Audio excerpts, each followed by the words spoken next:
Committee meeting to order.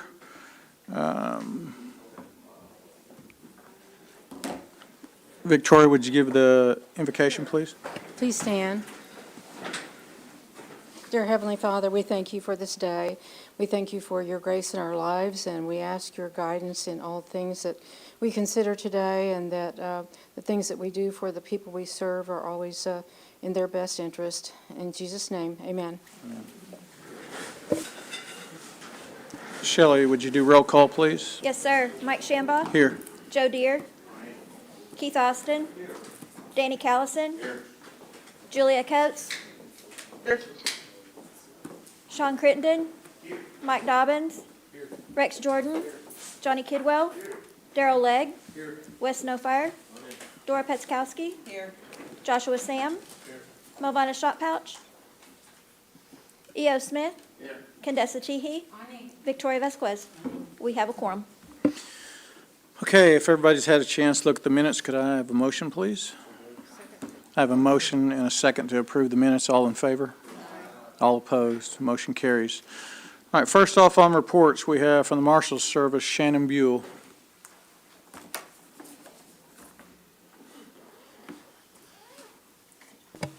Good afternoon. Besides our monthly report, some of the things I'd like to speak on is every rules I'll try to give you a current inmate count in Texas. We have 72 inmates right now, and we're getting ready to transport 9 on Friday.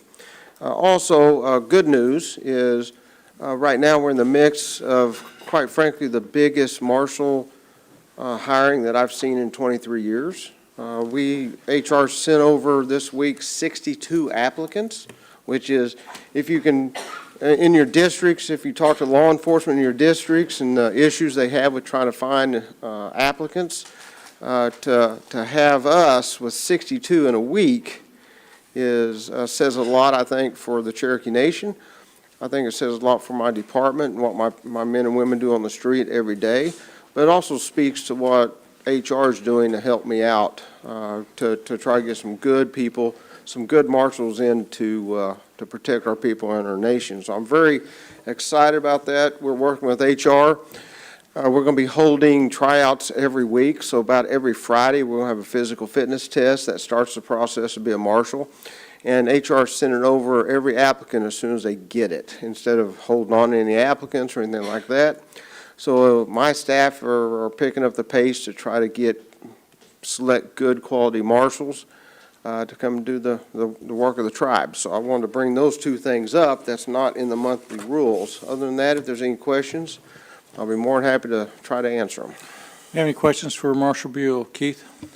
On the applications, if somebody was interested in applying, but they knew that they wouldn't be available, say, for 6 months or a year because of, other obligations, work obligations, whatever, could they go ahead and apply, or do they need to wait till they are free? I definitely have them apply. We've had this in the past with military people that, let's say they're ETSing, their end of service is in 6 or 8 months. And they go around, we've had them apply, and they say, hey, I'm available as soon as my enlistment's up in 6 or 8 months. Have them go through the process. Sometimes it takes a while for our background to kick in, and let me be very, very clear. It is not HR's fault. Marshals takes a longer background than any other employee here at the tribe. So sometimes it takes a length of time, and we can kind of coordinate that, if that makes sense. With all the changes post-McGirt, we're going to constantly have positions. So if that individual doesn't want to apply today, and let's say wait 3 or 4 months, chances are we'll have an opening when that person is ready to commit. So, Okay, thank you. Dora? Yes, Marshall. I was wondering if you could give me an update on the justice offices in Cherokee Heights. we have an investigator up there now. It's a full-time investigator in one of the offices. We have patrol up there. We have a patrol lieutenant, so that's going to be the supervisor for that area. We also have juvenile justice going to be up there, probation pro, and we've talked with One Fire a couple times, and they would like a space up there for the stuff that they do. So it's going along great. I just did a contract for high-speed internet.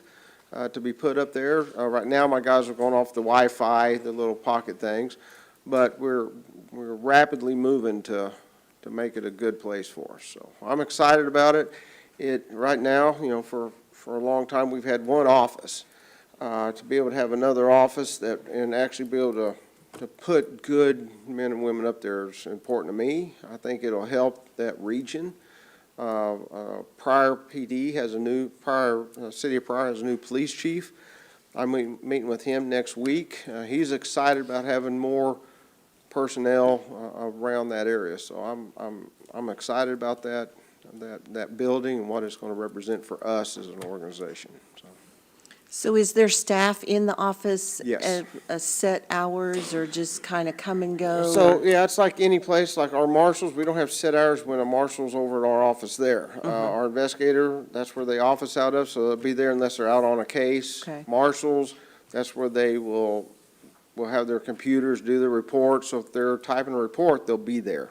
But if they're out on something, they won't. So it's not gonna be a place where citizens need to go to if they're having an issue. They need to call 911, they need to do other things.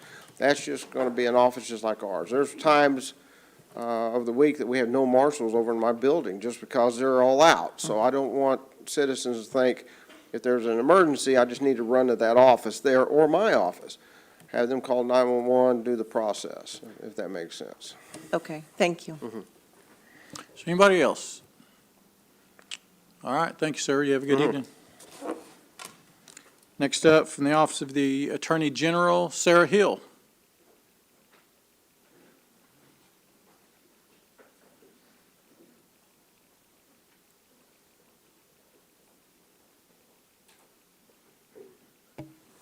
Good afternoon. Afternoon. I have a relatively short report for me. We have a sort of a hustle week at the AG's office because it's jury trial week.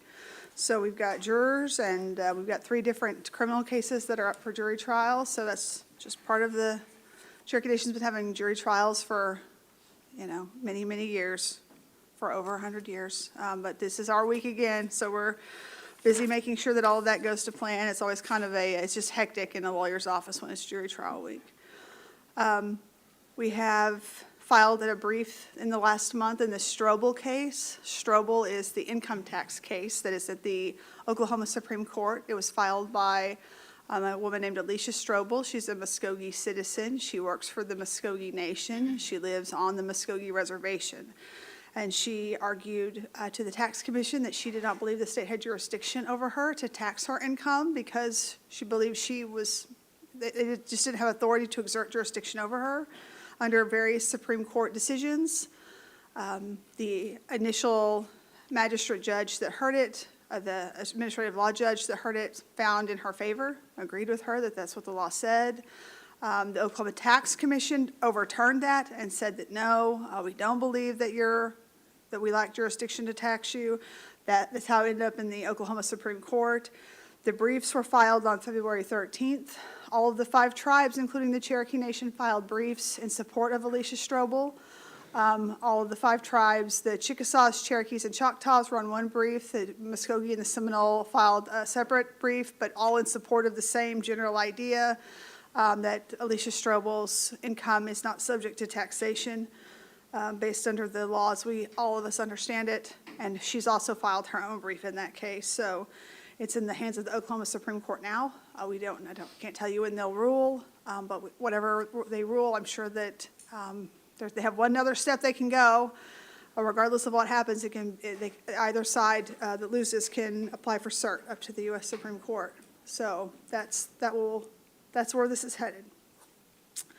I was very pleased to be able to participate in Cherokee Days, which I had not been able to go to since 2019 because of the pandemic and all of the various things we've all had to live with. And it was really nice to be back in the Capitol to meet with lawmakers. Saw many of people in this room that were there as well. And it was really great. There was a very strong, friendly response from all the legislators, both on the House side and on the Senate side, for anyone who wasn't there. Chief gave a really great speech on both sides of it, and it was a really great event. I thought it was very warm and friendly reception everywhere we went. which is very good to see, since there's so much business between the Cherokee Nation and the great state of Oklahoma. So that's the high points of what we've been up to over the last month, and if you have any questions, I will endeavor to answer them. All right, do we have any questions for our Attorney General? Danny?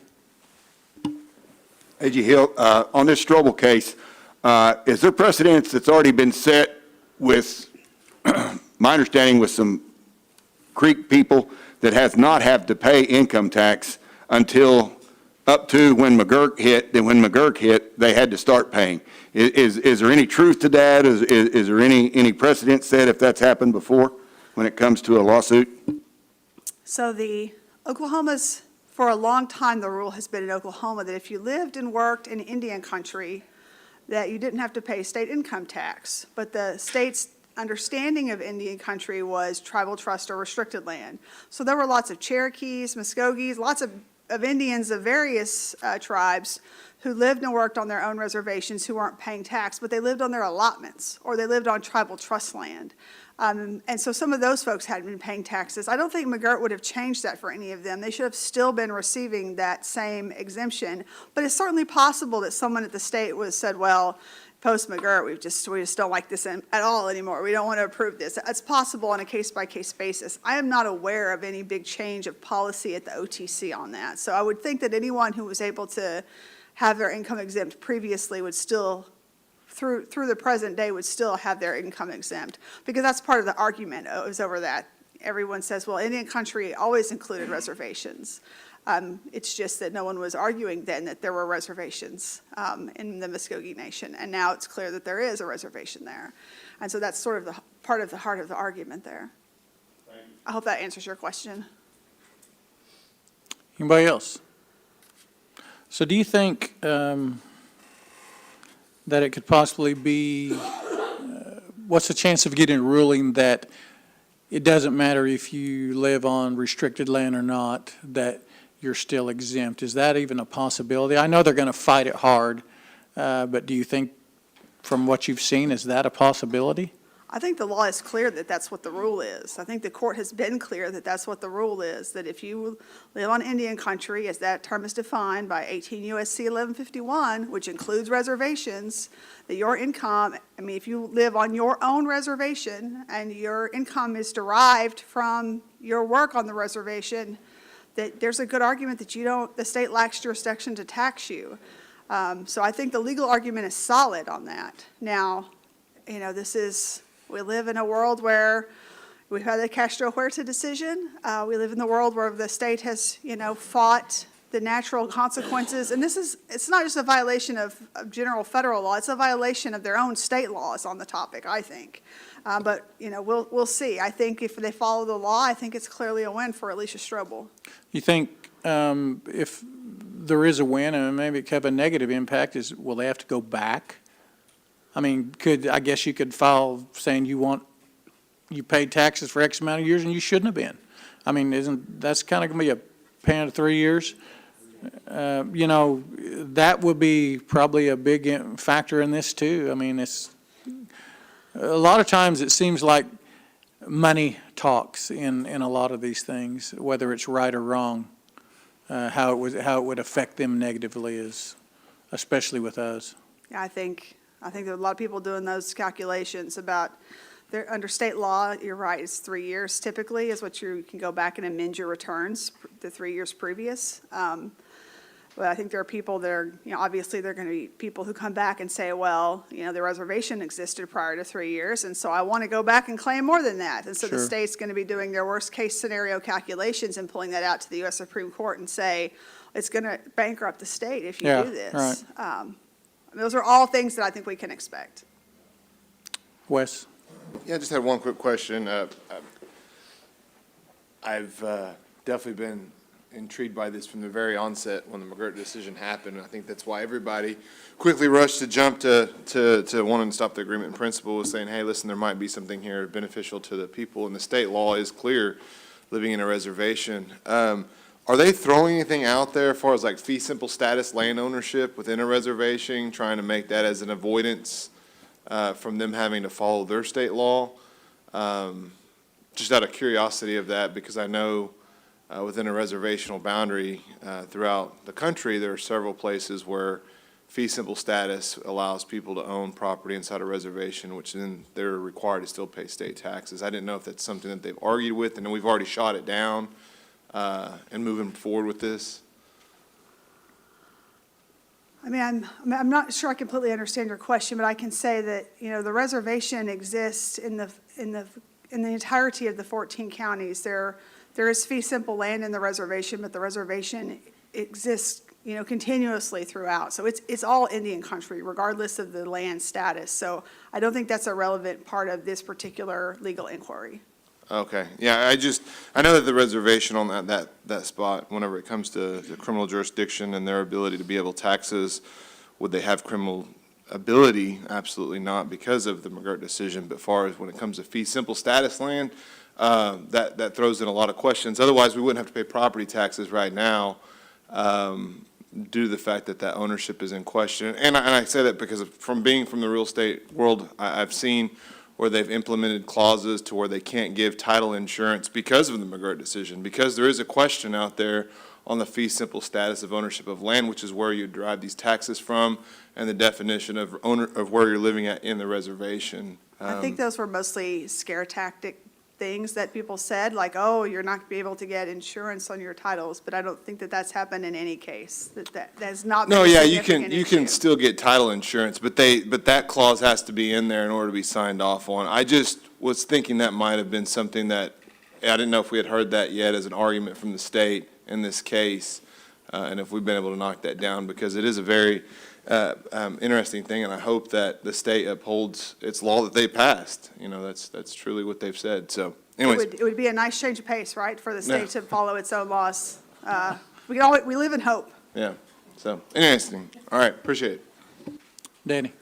A.J. Hill, in kind of going along with Counselor Nofire's question, wasn't there an enabling act in 1906 before statehood that Congress did not disassemble the reservation? And, I mean, does it go back that far? I mean, if you start talking about, the reservation's been the reservation since then. Right, I mean, this was one of the main arguments in the McGirt case, was over the Enabling Act. The state had long said, well, there was some magic happened at statehood, and at the moment of statehood, maybe it was the Enabling Act that created this magical moment where the reservations went away and Oklahoma was created, and the Enabling Act was where that magic happened. And Justice Gorsuch, in the court's opinion, just knocked that down flat and said there's simply no language in the Enabling Act that would lead any person to that conclusion. If Congress wanted to disestablish a reservation, it has to do so explicitly. It can't do so with a wink or a nudge or a nod. It has to say the reservation of the Cherokee Nation is hereby disestablished. It has to be that blunt about it, because it is such an incredibly invasive, and overturning a treaty promise like that is such a wholly difficult, it should be a difficult thing to do. And so the court was unwilling to look at some of those extraneous things like the Enabling Act that the Oklahoma was really pushing to say this should have a lot more meaning than it really does. So you're right. Anybody else? Well, it seems like, McGirt just basically reaffirmed that, yes, our reservation was never disavowed, but it also seems like at times that people want to pick and choose what part of that they want to enforce. And that's kind of what's going on here. It either is or it isn't, but we appreciate your diligence in fighting for our nation and fighting for its people. Good job. I'm happy to do it. It's my genuine honor. Thank All you. right, thank you. All right, next, FOIA GRA, we have Gwen Terrapin. Hey, Gwen. Good afternoon. It's good to see all of you today. For 2023, so far, we have 6 FOIA requests, no GRAs, and 3 of those 6 are outstanding at this time. And all of you should have gotten a copy of my report, and everything's been updated on the website. Does anybody have any questions for Gwen? All right, thank you, Gwen. Thank you. Next up from the Tax Commission, we have Fonda Gritz. She's stepping in for Sharon Swepston. Yes, hello. Hey. Sharon is out today on annual leave. She's attending the Muskogee County Livestock Show with her grandkids, so. But she said that she had give you the report. You have the monthly report, and she said if you have any questions, for me just to take the questions, and she'll get back with you. Does anybody have any questions that need to be relayed to Sharon? All right, I just want to say this real quickly. I had a really good compliment for Sharon the other day. There was a couple up in there, actually they're in District 10, but their title on their boat that they got from the state of Oklahoma had an I was supposed to be an L, and so it was messed up on their title. Well, when they tried to sell that boat, of course, it didn't come back. So I gave them Sharon's number. They called Sharon, and Sharon checked into it and found out that the state had made the mistake, not us, when we issued the title. So she went ahead and called the state. They had people coming up from like Louisiana to buy this boat.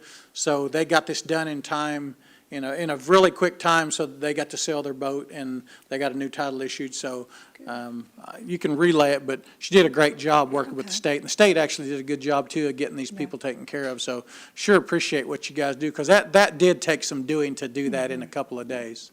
So Okay. I just want to say I'll to sure let her Sharon, know. thank you. That's a big deal. Okay. All right, you have a good evening.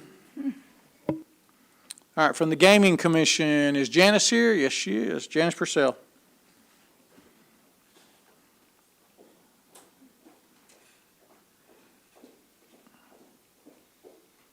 Good afternoon. I submitted my report, and so if there's any questions on that, we've been busy at the Gaming Commission reviewing new games that are coming. Is your mic on?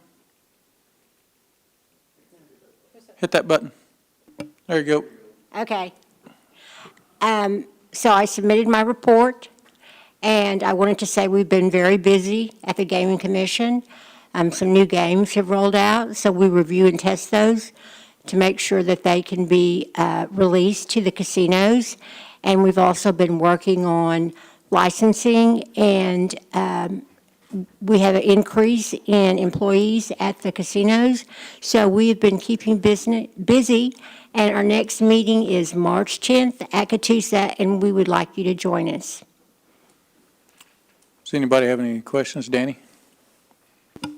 Afternoon. afternoon. If the sports betting is a reality in Oklahoma, will it come through your office?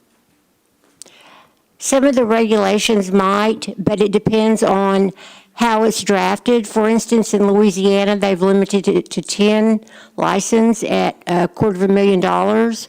So all of that would depend on what the state, if there's a state compact with the different tribes, and if they're going to limit license, and if they're going to make it mobile. But if they did, excuse me, if the nation did get a license, it would be under the Gaming Commission, just like what the games at the casino and things are under? The Oklahoma State Compact was negotiated actually by the chief and the attorney general's office. We did review it, and we also have to go by it, so we would have to actually go by the sports betting and probably implement some regulations for it that the casino would use. So as to sports betting, there's many different ways you could do it. You could make it mobile, limit your license. But Arkansas, Louisiana, Mississippi have all enacted sports betting, so it might be a reality sooner than not. Thank you. Anybody else? EO. You said $250,000 per location, is that? $250,000 for like Louisiana, if you want to get a sports betting license, they're charging per casino how much. It very similar to medical marijuana in Oklahoma and Arkansas. Arkansas charges about $250,000 for their medical marijuana license, whereas Oklahoma is, I believe, $10,000 or $25,000. So it would be set state by state as to how much the license would be on sports betting if they decide to go that way. Thank you. Thank you. Doc? Janice, in general, is sports gaming less profitable than our other gaming ventures? It's more of an amenity, and it is less profitable. It's something that would draw someone in, but the fashion that it is being, most of them are going mobile betting. And for instance, in Arkansas, if you're within the state of Arkansas, you can bet on your phone. They're bringing in DraftKings. So you could bet per quarter, per inning. It just depends on how they're going to do that. But yes, it generally is less profitable. Well, at this stage, are the tribes on board together, or do individual tribes have different interest in sports betting right now? I'm not sure if the tribes are on board with it or not. I know that there's a lot of discussion at the trainings over sports betting, mostly mobile sports betting. And a lot of it also depends on if there's going to be a compact with the state. Thank you, Janice. Thank you, Jerry. Anybody else? I'd just like to say that at the Capitol the other day, I got to listen to Chuck Garrett address this to legislators.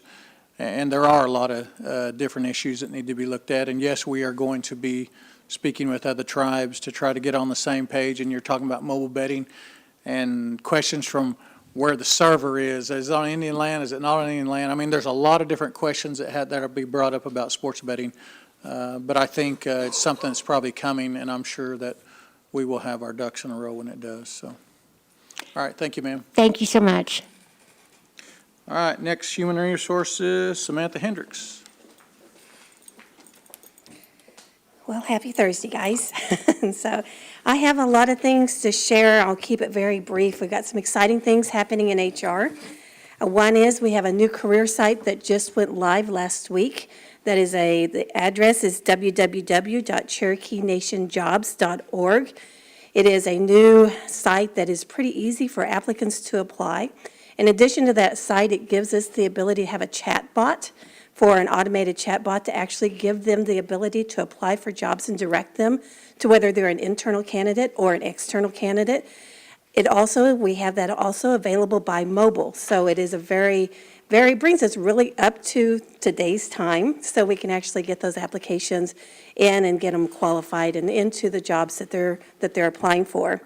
In addition to that, it's the chat bot name, I want to say that, is ALI. We named it ALI, so it's pretty easy for people to relate to. We also have the text to apply. That is live, which is you text Cherokee Jobs to 97211, where people can apply on their jobs, can actually make an application on their phones with going through that text messaging process. And then the other caveat to that is that we're working on a Cherokee translation for that. So our people that actually can apply, they can apply not only in English, but in a couple of weeks, they'll be able to do that with Cherokee language also. So we're wanting to make sure we get the culture involved with the application process as much as we can. So those are the main things for like the application pieces of it. We had talked about at the previous council meetings the communication to applicants. So we have conducted a complete in-depth communication analysis study to make sure we capture everything, and we actually identified some gaps, and so we'll be having those implemented by March 6th. So that'll be a big change, and you'll start to see those applicants that will see some additional communication from our team. So in addition to that, we are going to be doing open interviews with Cherokee Nation. You see signs sometimes at different businesses say open interviews. So we're going to adopt that methodology too. We're going to do open interviews on Tuesdays between 2 and 4 p.m. We're going to start at the Tahlequah location in our HR department, and then we'll look at doing some of the other sites that are out in the 14 counties. We also are partnering with Career Services to help do a travel job fair. We're going to start that on March 13th. We're still working out the details, but Career Services is great to partner with. They're great. They're a great team. And so we'll be partnering with them. I'll have more information on that to come. So we're still working on the details. Other than that, I finally get to say, you have my report. If you have any questions, I'll be able to answer them. So. Anybody have any questions for Samantha? Well, it sounds like you have made some changes, and that's good. You know, we had our meetings and discussed that and had them be more efficient, and it's good to see change, and we certainly appreciate you for that Absolutely. very much. Especially in the Marshal Service, you know, when we need those quickly, if We have can. we have a dedicated person strictly for the marshals, and so they are looking at that every single day and forwarding those applicants just as soon as they apply. Good deal. Qualified applicants, of course. All right. Sean? Samantha, just observing you since you've been on, and I've been here since 2015, just the effort you're showing. You know, we're going in the right direction. The changes being made, what your plans are for some of these situations, and just seeing you and your concern for the job you do. So I want to give you some good words there and appreciate you. Thank you. And look forward to collectively getting everything right. And, Thank you. I think we're on the right path, and a lot of that appreciation goes to you, so thank you. Well, the team has been incredible to work with. They've really endured a lot of changes, and I'm asking them to do more changes. So they have been absolutely exceptional to work with. And, I mean, we're here for the people. We're here for the citizens to help them find jobs. So, Anybody else? Yes, sir. Good words. Anybody else? All right, thank you, Samantha. okay, thank you very much. All right, next, under old business. Condessa, you have something? Yes, Speaker, I would like to move to table the old business, please. We have a motion and a second to table item 1 under old business for 1 month. All in favor? All opposed? Motion carries, tabled. Under new business, number 1, Councilman Jordan, would you take that, please? Yes, this is a resolution confirming the nomination of Colton Montgomery as governing board member of the Cherokee Nation Comprehensive Care Agency, PACE. Put that in the form of a motion. We have a motion and a second. Colton, come on up, and we want to hear what you have to say today. Good afternoon, Council. I certainly appreciate you taking the time today. I've met most, if not all of you. It's just an honor to even be considered for this position, and I certainly look forward to serving the elders in our community and our citizens. We have any questions? Keith? You are replacing Elmer Tadpole. Elmer was a constituent and a friend and an extraordinarily dedicated gentleman to the task that he was asked to do a number of years ago and passed away about a year ago. The position's been open a little while, and I really was pleased to see your nomination, because you really bring to this the kind of experience that I think can help take us to the next level. And you have the ability to dedicate the efforts and time to it that I think is needed. So I really appreciate you being willing to serve on this board right now. Certainly. I suspect Mr. Tadpole is happy about it, too. Thank you. I appreciate you saying that. It's an honor. Anybody else? Yeah, I'd like to say that, you know, I reviewed your resume, and you're very qualified to do the job from what you've done in life, and I'm just proud to be a sponsor. All right. Thank you, Council. All right, we have a motion and a second. If there are no more questions, all in favor?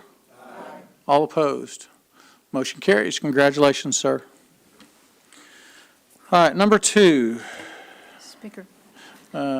Deputy Vasquez. Yes, I would like to make a motion to table this for 1 month, item number 23-006. We have a motion and a second to table item number 2. All in favor? Aye. All opposed? Motion carries. Number 3, Councilman Austin, would you take that, please? Certainly, this is a resolution authorizing limited consent to suit related to the purchase of property from the Oklahoma Historic Society, and this relates to the acquisition of the Will Rogers Workplace. I move for its approval. Second. We have a motion and a second. Any discussion? Julia? Yes, I'd like to be added as a sponsor, please. Thank you. Yes, ma'am. Rex, Candace? Anybody else? All right, we have a motion and a second. All in favor? Aye. All opposed? Motion carries. Okay, are there any announcements? No announcements. The next meeting is tentatively scheduled for Thursday, March 30th. Nope, that's not right. When's our new meeting? 13th. We're going to do everything in one day that day, so it'll be, and starting at 9. Is that correct?